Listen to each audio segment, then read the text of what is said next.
हनुमान जयंती की हार्दिक शुभकामनाएं। बजरंगबली का जन्मोत्सव चैत्र मास की पूर्णिमा को मनाया जाता है। इस बार हनुमान जयंती 6 अप्रैल को मनाई जाएगी। पौराणिक मान्यताओं के अनुसार हनुमान जी को रुद्र अवतार यानी भगवान शिव का अवतार माना जाता है और उनका जन्म चैत्र मास की पूर्णिमा को मंगलवार के दिन हुआ था। इसलिए मंगलवार का दिन बजरंगबली को समर्पित माना जाता है। इस दिन हनुमान जी की पूजा और व्रत करने से उनकी अपार कृपा हमें प्राप्त होती है। हनुमान जयंती के लिए पूजा का शुभ मुहूर्त 6 अप्रैल सुबह 6:06 से 7:40 तक है। उसके बाद आप दोपहर में 12:24 से 11:58 तक भी पूजा कर सकते हैं। इसके अलावा शाम 5:07 से 8:07 तक भी पूजा का शुभ मुहूर्त है। आइए सुनते हैं हनुमान जी की जन्म की पौराणिक कथा। महावीर हनुमान जी को भगवान शिव का 11वां रुद्र अवतार कहा जाता है और वे प्रभु श्री राम के अनन्य भक्त भी हैं। हनुमान जी ने वानर जाति में जन्म लिया। उनकी माता का नाम अंजनी और उनके पिता वानर राज केसरी हैं। इस कारण उन्हें आंजनाय और केसरी नंदन आदि नामों से भी पुकारा जाता है। वहीं हनुमान जन्म की एक कहानी सुनते हैं। एक बार अयोध्या के राजा दशरथ अपनी पत्नियों के साथ पुत्रेष्टि हवन कर रहे थे। यह हवन पुत्र प्राप्ति के लिए किया जा रहा था। हवन समाप्ति के बाद गुरुदेव ने प्रसाद की खीर तीनों रानियों में थोड़ी थोड़ी बांट दी और तभी वहां एक चील आ गई और उसने खीर का एक भाग अपने साथ ले लिया और वहां ले गई जहां अंजनी माता तपस्या कर रही थी। यह सब भगवान शिव और वायुदेव की इच्छा के अनुसार हो रहा था। तपस्या करती अंजना माँ के हाथ में जब खीर आई तो उन्होंने उसे भगवान शिव का प्रसाद समझकर ग्रहण कर लिया और इसी प्रसाद की वजह से हनुमान जी का जन्म हुआ। एक अन्य कथा के अनुसार एक दिन माँ अंजनी पर्वत के शिखर पर खड़ी सूर्य देव के तेज और खूबसूरती में लीन थी। तभी वहाँ बहुत तेज हवा चलनी शुरू हो गई। हवा का वेग इतना तीव्र था कि उनके वस्त्र उड़ने लगे।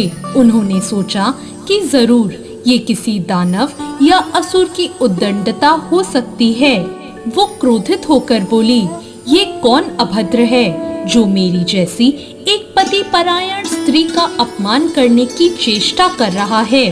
तभी उनके सामने पवनदेव प्रकट हुए और क्षमा मांगते हुए बोले, देवी मुझे माफ कर दें और शांत हो जाएं। आपके पति को जो वरदान प्राप्त है उसके अनुसार आपको मेरे समान एक शक्तिशाली पुत्र प्राप्त होगा। इसी वरदान को पूर्ण करने की विवशता में मैंने आपके शरीर को स्पर्श किया है।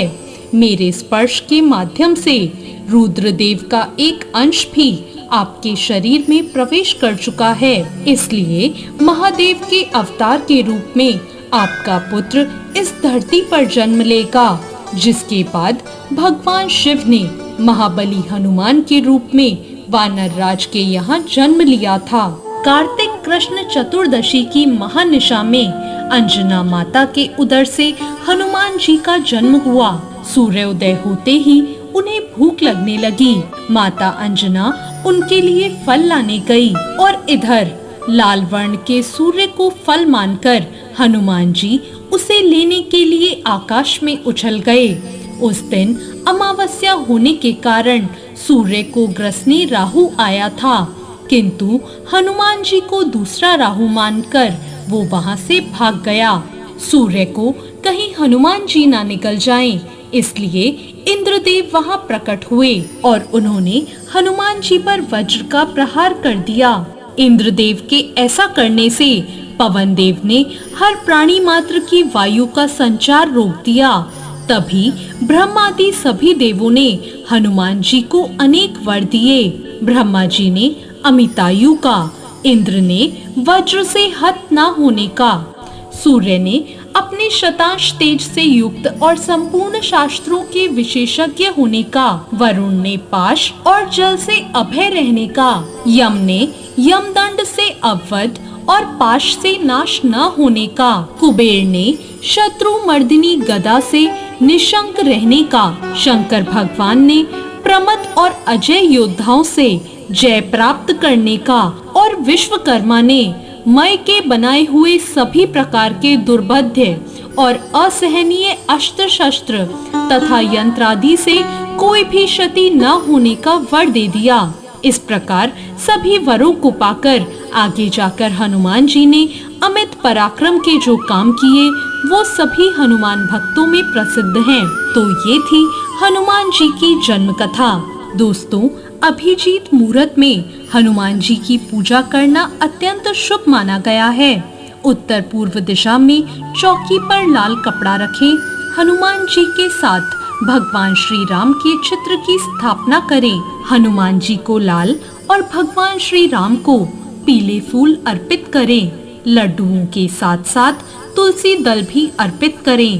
पहले श्री राम का मंत्र राम रामाय नमः का जाप करें और फिर हनुमान जी के मंत्र ओम हनु हनुमंते नमः का जाप करें। ऐसा करने से आपको हनुमान जी की असीम कृपा प्राप्त होगी।